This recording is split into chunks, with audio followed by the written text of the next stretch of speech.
Welcome to the Rise Inside podcast, hosted by Justin Starbird and powered by RISE Robotics. Listen as host Justin talks to experts from the RISE team about topics relating to mechanical engineering, industrial design, commercialization, and innovation.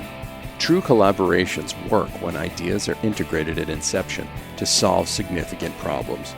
Rise Inside brings together how the team continues to work with great folks to commercialize ideas.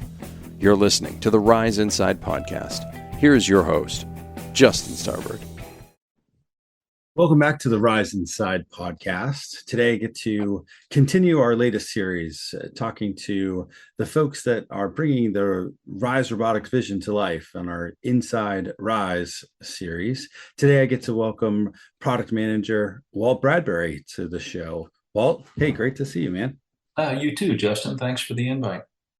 Man, it goes without saying that it's long overdue. Should have done this, long before. But here we are today, and excited to get to talk to you about, what brought you to RISE.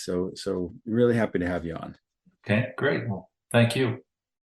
Well, you have led a pretty distinguished career up until this point. Had the opportunity to talk to some of our colleagues, Ken Gray and others, about what led you to RISE. But I'd love to hear from you, what RISE means to you and who is RISE.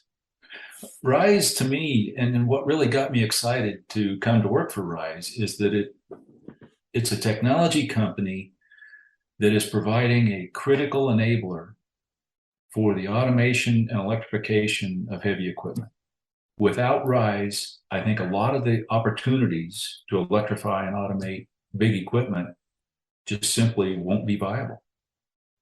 Yeah, I couldn't agree more with you there. And also part of the reason why I had my path lead to RISE as well. Tell me a little bit about, your role. What does it mean to be a product manager now? Well, a product manager, as we've defined it to date, takes overall responsibility for a program, everything from the development through the production, profitability, all aspects. Think of it as like the CEO of a program, of a portion of the company. Yep. And are you able to talk about which portion of that of RISE that is yet? Yep. The first responsibility I've got is for the Liftgate program. Yep. It'll be the first commercially available product that RISE makes in partnership with Anthony Liftgates. And we're blazing a lot of trails with this program. It's the first time RISE has done a lot of things beyond just developing product. It's going to be taking it into production and supporting it long term. And we'll be developing a lot of process and tools along the way. Absolutely. I've been really fortunate to interview the likes of Kurt Walker and other members of the Anthony Liftgates team. It's pretty exciting. I know they're excited about it too. It's not just that, hey, we're getting to see our R&D in action and somebody's paying us for it. From their perspective, it's a catalyst into, a space that they've never been involved in.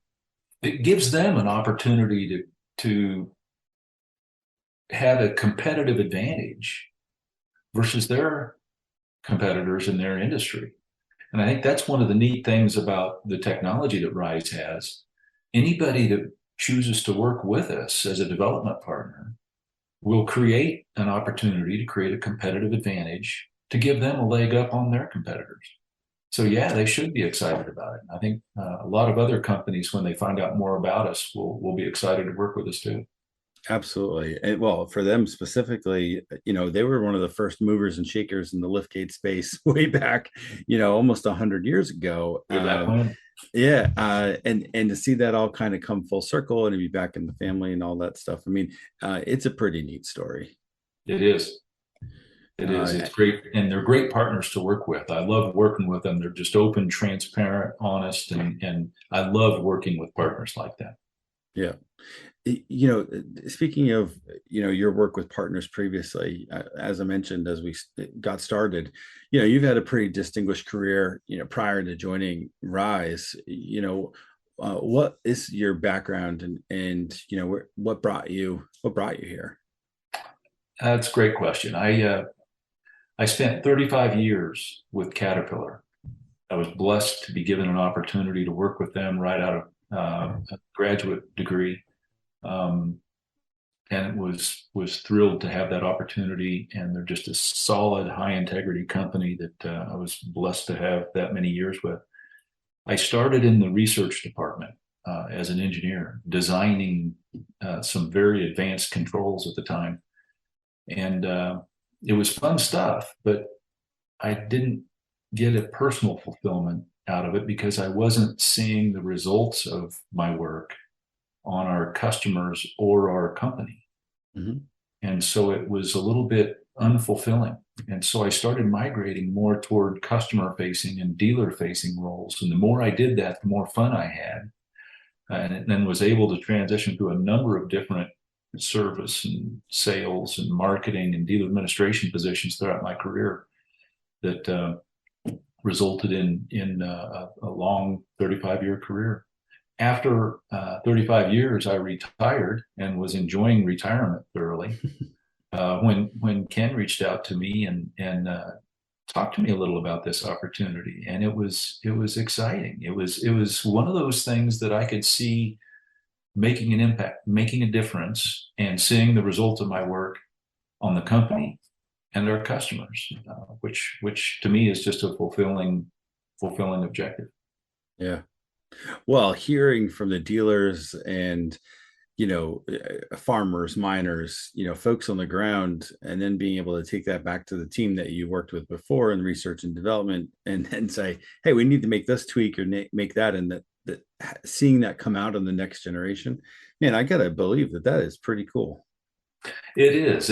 I think the biggest kick I get out of it is helping the whole team at RISE see how to do some of those things. And I think the best thing I can do here is teach them how to fish rather than give them the fish, and show them how we can do those things, engage customers, get that feedback, implement processes which build that kind of feedback into it on a regular basis.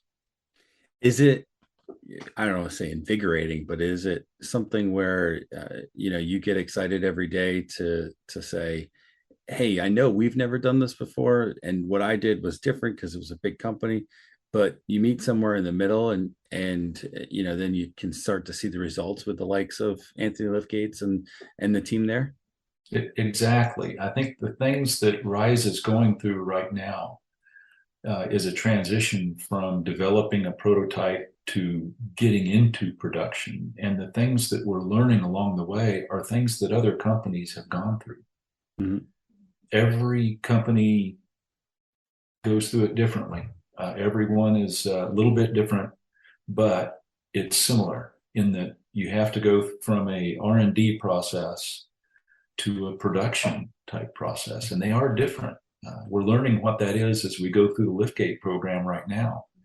But I've worked with a number of startups in my previous roles, either joint ventures or divisions of Caterpillar that I was responsible for, participating in board meetings, serving on boards in a management role, whatever. And it's a very common challenge to go from developing a prototype to really commercializing it and getting into production with it. Tesla almost went broke trying. Elon Musk says, what do you mean they were broke? They were broke for a long time. And when he explained it, he summarized it as prototypes are easy, production is hard. Right. And that's exactly the transition that RISE is going through right now. So we've got a prototype. That was the easy bit. Now we got to get into production, and there's a lot of work to do to get to that phase. And we're going through it. The team is motivated, engaged, and I don't see anything that prevents us from getting to that. It's just a lot of work to get there. Yeah. I mean, it's easy to fix one cylinder. It's a lot more difficult to fix hundreds, thousands, or hundreds of thousands across the continent, or potentially the world, if we really get successful with this. So yes, that's right. when you think back to some of your experience taking the concept to, prototype to, commercialization, and then just because you have an order doesn't mean that stops there, right? I mean, then you have to keep going, right? Well, What are some of the things, that, I don't know, I'm certain it excites you to look at that, but um, how much do you have to prevent yourself before you say cart, horse, which comes first? oh, you have to get it right before you even open the order board and accept the customer's order. And that's the work we're going through right now. But once you do that and you commit to a delivery, you have to follow through on that commitment. You have to have a number of other things, from manuals to training to parts to support it, to a service plan for, well, if something does break, and it will. And it's not always a product defect that results in it breaking. Sometimes somebody backed into a loading dock or something. How do you repair it? What is the process for doing the repairs? And do you have the parts and the service procedures and everything you need to get that customer back up and running again as quickly as possible, because his operation is broken. Right. And so you have to worry about getting the product fixed, getting his operation back up and running again, but also getting the customer's perception and view of the company potentially fixed. If something broke, what's his perception, and how do we assure that he stays positive on his view of the product that he paid good money to put in his operation? Well, and at this point, partner with, right? I mean, because it's not just even about the sale yet. Right now, it's still on the partnership development, making sure that it fits into each of those applications. So, thinking about those processes and different elements that go into servicing the customer.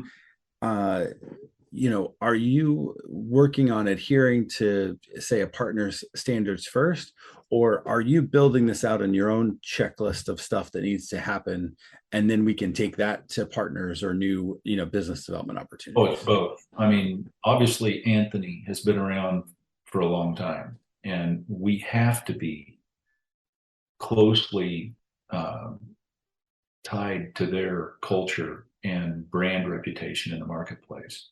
But we're also needing to be cognitive of our own brand and the perception that we're creating with the first few units we get out.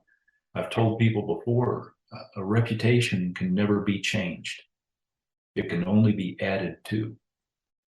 So the first few that we get out are going to create a reputation for us, for RISE Robotics, that we need to be protective of and make sure we get right, because we can't change that first perception. We can only add to it with more units over time. Sure. So taking a step back, thinking about, you are in retirement. Ken, as he does, he has a way of coercing you to see his vision as well. What about that, lured you in, or, made you say, yes, I'm looking forward to getting back at it and jumping up every day to make this happen? I love making a difference. I love getting up in the morning and making a difference and helping people grow. I was doing things in retirement with some volunteer work that was supporting both of those desires of mine. But this one gives me an opportunity to really make a difference with the team, help the team grow. But what excited me was RISE had a prototype working. And a prototype proves that you can solve a problem. It doesn't really solve it. It just proves you have the ability to solve it. Yeah. Getting it into production, getting it commercialized, proves that you can solve the problem for an industry. And that's the stage that RISE was at. And so I think if we can work together to get through this next phase and into production, into commercialization, we'll go from proving we can solve it to actually solving it. And that, to me, is exciting. That's fun. That is fun. I mean, hey, man, I get it. It makes me want to get out of bed every day and just, start working on things. Yeah, exactly. Talk a little bit about some of the projects that you did have in retirement and what you do, when you're not, seeing this vision of prototype to commercialization come to realization. What are you doing in some of your free time? Well, I'm on a couple of boards. One is a small company here in the Denver area, and another one is a community nonprofit, and I'm serving as a treasurer on that. So I feel Mm. good about the difference I'm making in the nonprofit in our community. I can see tangible things that we're doing, and it feels good to make that kind of a difference. On the other board, it's helping them. They're a startup as well, a small local startup, helping them go through the process of getting their operation going and hiring people and all the creating a culture and all the things that they're doing. Yeah. I've also, I mean, it was through COVID. So I had a list of projects that I wanted to do around the house. And, you I, and I you had and all 200 million of us, right? I had 2 years to do them, and Yeah. I got through them. I did a lot of things around here that I've been having on my to-do list for years and just never had time to do. But again, it was making a difference. It was rewarding. It was fulfilling. Not as Well, that fulfilling as this is, but it was at least fulfilling. And at the same time, had a chance to exercise more. Lost yeah, weight after I retired, there you go. playing tennis and squash and things like that. Yeah, that's great. What were some of the projects at home that you got to complete? Oh, some stuff in the garage. I put cabinets in our garage. My daughter lives not too far from here, and I helped her remodel her kitchen. We gutted the cabinets and put in new cabinets and installed an island and redid lighting and all kinds of things like Yeah, I have some projects available for you as well if you'd like to call me. that. Well, hey, I'm happy to help. I'll let you know I'm a little expensive, Yeah. but, but I'm available. Well, it seems like all of the contractors today are pretty expensive. They're all quite busy. So it's who's paying the best when. Yeah, that's exactly right. They're all absolutely swamped and have difficulty getting everything from appliances to parts. So yeah, Yeah. it's a challenge right now. Well, speaking of supply chain and speaking of, trying to, previously talking about building processes for, being able to manufacture at scale and deliver, these cylinders to partners and future customers like Anthony Liftgates. Um, you know, are you seeing any potential obstacles in the supply chain of us, getting materials to work with or being able to ship them, for external factors? I mean, internally, I know you're still working on the dotting the I's and crossing the T's and putting manuals in place and making sure that we have SOPs for all of this stuff. But what externally are you seeing still that could be an obstacle? Well, there's still supply chain challenges with chips and some things like that, but I think we're going to work through those, and um, with some planning, you can accommodate those things. Plan up front for it. I think the bigger obstacles I see are our own. They're our own ability to work through some of the challenges and getting through it, Yep. bringing on the expertise, working together through it. But I don't see the obstacles as being insurmountable at all. This team is working well together. They're open, they're transparent, they're collaborative, respectful, challenging one another, and we're working through them. I'm not at all discouraged at what I'm seeing, and I don't see external obstacles that can prevent us from getting there. Yeah.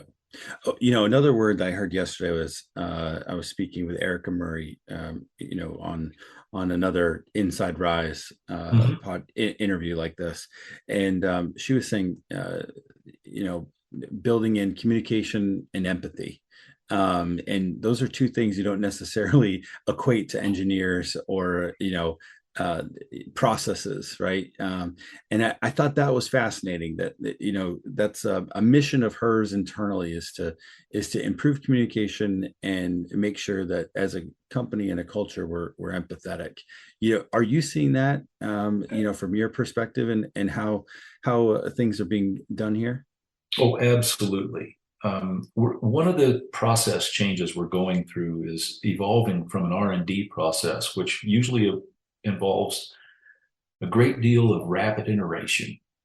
And that rapid iteration gives you the new features and capabilities, and you don't know when you're going to get there because it's invention. Mhm. Right. It takes a while, and we'll get there when we get there. It's through the next few steps we'll get to something that we're comfortable with. Production is different. You have to have a line of sight. You have to know what you're going to get to and have a line of sight to get there and commit to a date, because there's so many other work streams that have to converge at that point, with supply chain, with sales training, with manuals and support materials and parts and other things. It's a different mindset and a different way of thinking, and it requires a lot more communication. It requires people to understand somebody else's perspective and the challenges they're going to have to get there, and be open and receptive to hearing them out on what those are. And that's exactly what the team's doing right now. And I think it's going really well. I'd have a hard time asking it to go much better. It's Yeah. just a lot of work to get there and a lot of cultural change to shift to that. Yeah. Yeah. Well, I think the cultural shift may be easier. It's actually, to your very first point, where your vision of like what your role is, teaching them to fish and teaching the team to fish instead of giving them the answers. I think, to some degree, that's sometimes the most difficult thing, because you go through some of those learning curves and mistakes that you wouldn't have with, say, Caterpillar, because it's been done this way for so many years. Yes, that's right. But it's also a mistake to come into a situation like this with RISE and think that the experience I had at some of the other startups is going to be the same here. It's a mistake to think that I've got the answer. The best thing I can do is help them see what the challenge is and help them see different ways of solving that challenge and help them through that, be there to support and maybe guide a little bit. But I'm not the one to solve it for them. They're going to have to be the ones to solve it. Yeah. In just like in anything in life, obstacles tend to present the biggest opportunities. And I know, you didn't come to RISE to volunteer, so there are there are opportunities for everybody. But where do you see some of the biggest opportunities coming, for RISE? Is that, in the role of manufacturing and manufacturing to scale? Is that, new partnerships? Where are you seeing opportunities? I think in that broader industrial company type space, RISE has, up until a year or so ago, been mostly an R&D type company. When you think about a typical industrial company, a big equipment manufacturer like Caterpillar, or an ag equipment manufacturer, or even an automotive or others, 4 or 5% of the company typically is R&D. Yeah. So there's going to be a big company grow up around this R&D core that's always been there with RISE. Yeah. And so they're 90% plus of the opportunities in RISE going forward are not going to be in R&D. They're going to be in supply chain management. They're going to be in HR, accounting, purchasing, those types of things. So there will be a lot of opportunity, but not so much in R&D as much as it is in engineering and manufacturing and supporting the production and commercialization process. Yeah. Well, comparing it to something like Caterpillar, where the R&D budget at Cat, far exceeds, where we are today. I'm with you. What's crazy to think is that this at some point will be such a, a small part of it. It now still the engine that drives things, no doubt, with iterations Absolutely. and innovation, but knowing that can be pushed through other channels, I think, to your point, that is really exciting. Yes, that's where the opportunities are. And to your point, that research, the development of technology will always be the foundation on which RISE is built. So it's really critically important to get that right and to do that well. But we also have to do the rest of it. Otherwise, we're just producing a prototype and showing that we can solve a problem and not really solving it. Right. Yeah, we'd be just giving the blueprints away for somebody else to take all the hard work that we've done. Yeah, And that's right. And like that's why we do this, right? This is we're doing this interview today, and part of that is to not just share the breadth of knowledge of Walt Bradbury, but it's to talk about your vision, where the opportunities are, where the obstacles are, and also bring our team closer together by putting this out and sharing those opportunities, because just like so many other things in the world right now, we're all a little bit spread out. We're not all in the office or the garage or the lab. And it's important to know, who's next to us, so to speak, even if, down the hall is really a couple thousand miles away. Oh, that's right. That's right. I think the opportunity here to commercialize things is a real challenge, and figuring out how to do that in this case. I think the leadership team at RISE has already concluded that just being a component provider is not going to be the optimum approach. Yeah. And so how do you integrate with other development partners and provide a broader solution, not just a hydraulic cylinder replacement? That's a significant challenge. Well, I think you've answered this before, but I'd love to hear it again. What are you most excited about in terms of what's coming here at RISE? To me, it's the getting something into production and start to commercialize things and generating customer revenue from the technology that's been developed. That's when you're solving a problem. Customers are paying you to solve it. Yeah. Well, and I think, the other part of that is having them come back to you and say, thanks. Well, and here's some more money. Can I get some more? Yes, please. Yes, that's exactly what I'm looking forward to, and what excites me and inspired me to come to RISE to begin with. Well, awesome.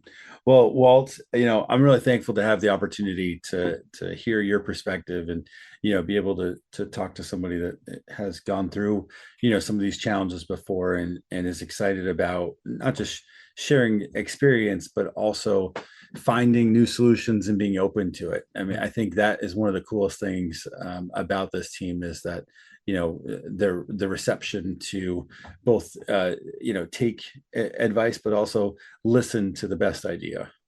That's right. We're going to have to do a lot of that over the next several months and years. That's right. Well, I appreciate you joining me today, Walt. This has been great. Well, thanks for the invitation, Justin. I really appreciate it. Well, that invitation will be extended again. There is no doubt. We'll dive deeper into some of these different topics. I would love to do something on the scale up to manufacturing, and then another one maybe on supply chain, just to talk through what some of that vision is that we can talk about. And I know, of course, some of these things we are keeping close to the vest, but for what we can, I think that also helps tell our current partners and future customers what they're in for, and how exciting it is to be a part of the team with us. Exactly. Cool.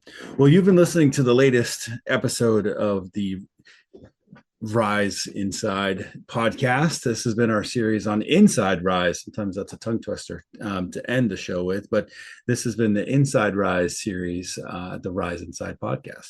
Thanks for my guest, Walt Bradbury, and until next time. You have been listening to the RISE Inside podcast, presented by RISE Robotics. On behalf of our guest today and host Justin Starbird, thank you for listening.